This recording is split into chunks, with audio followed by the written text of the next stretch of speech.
Have you ever looked at a piece of religious art and just wondered, what does all of it mean? Every little detail, every object, the way they're posed. Well, today, we're going to pull back the curtain on one incredible image and unpack a whole world of meaning that's been hiding in plain sight. Okay, so let's dive right in. At first glance, you see this beautiful, radiant, divine figure. But here's the thing, this isn't just a portrait meant to hang on a wall. This is actually a visual script. It's a tool designed to be used every single morning to help focus the mind. Think of it like this. The art and the text you see are two halves of one whole, and they're meant to work together perfectly. So, first things first, the most obvious question. Who is this? To really get why this image was made, we've got to get to know the deity at the very heart of it all. We are looking at Surya, the Hindu sun god. And in Hinduism, Surya is a pretty big deal. He's seen as the source of all light, warmth, and basically life itself. Now, a lot of the time you'll see him depicted in this majestic chariot pulled by 7 horses.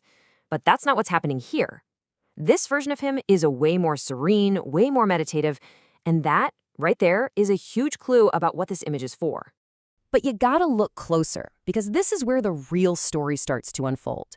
In this kind of devotional art, absolutely nothing is there by accident.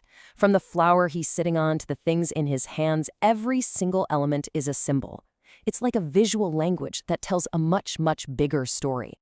So let's put on our art detective hats for a minute. We're gonna break this whole image down piece by piece and decode the amazing symbolism that is just packed into this one portrait.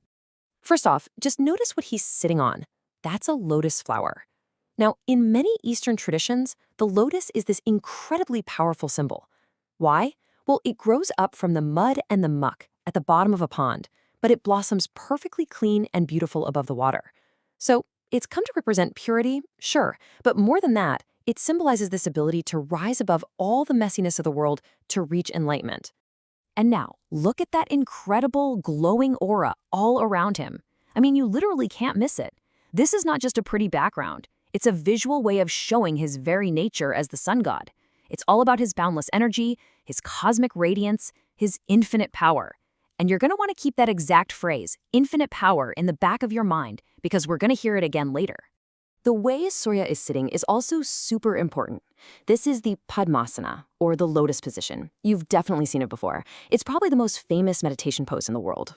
It signals calm, stability, and a really deep spiritual focus. So the image isn't of a god of frantic action. No, this is all about serene, centered power. Okay, now zoom in on what he's holding in his upper left hand. You see that? It's a conch shell, or a shankha.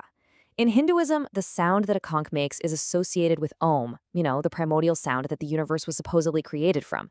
So, by holding it, it signifies his divine authority and his connection to the very beginning of everything. All right, so we've cracked the code on the visuals, but remember that text at the bottom? Well, that's the other half of the story.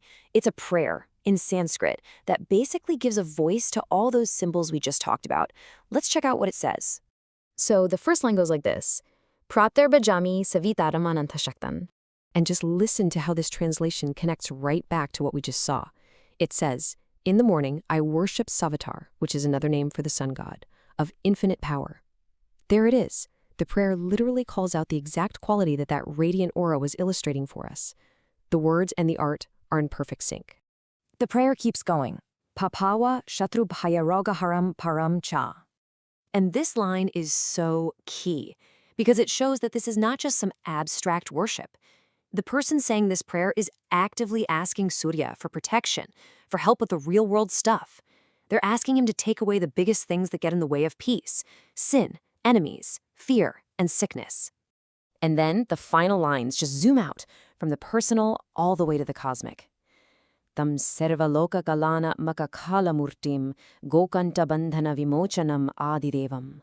This is just breathtaking stuff. The prayer elevates Surya to being the embodiment of time itself, the force that governs all of creation. And then, at the very end, it calls him the one who can free you from worldly bondage. And what does that sound like? It's the exact same idea that the lotus flower, rising above the mud, was showing us from the very beginning. It all comes full circle. So let's just pause and really take in the incredible power being described here. This isn't just a god of light and warmth. This is a being with infinite power who removes sin, destroys fear, heals disease, is time itself, and ultimately can liberate your soul. I mean, it's an amazingly complete vision of the divine. Okay, now for the grand finale, let's put it all together. This is where we see how the art and the text snap together to become something way more powerful than just a picture with some words on it.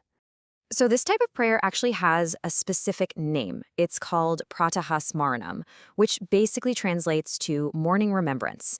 And the entire goal is to start your day by intentionally focusing your thoughts on the divine, setting a positive, spiritual tone before the chaos of the day kicks in. And this is the genius of how it all works.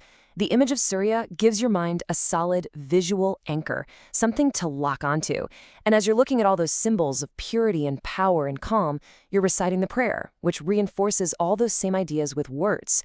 The art shows you what to focus on, and the prayer tells you why. Together, they create this complete, powerful tool for meditation.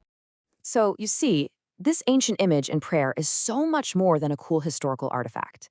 It's this powerful reminder that combining art and words has always been one of the most fundamental ways we humans connect with what we believe. And it leaves us with a pretty big question to think about.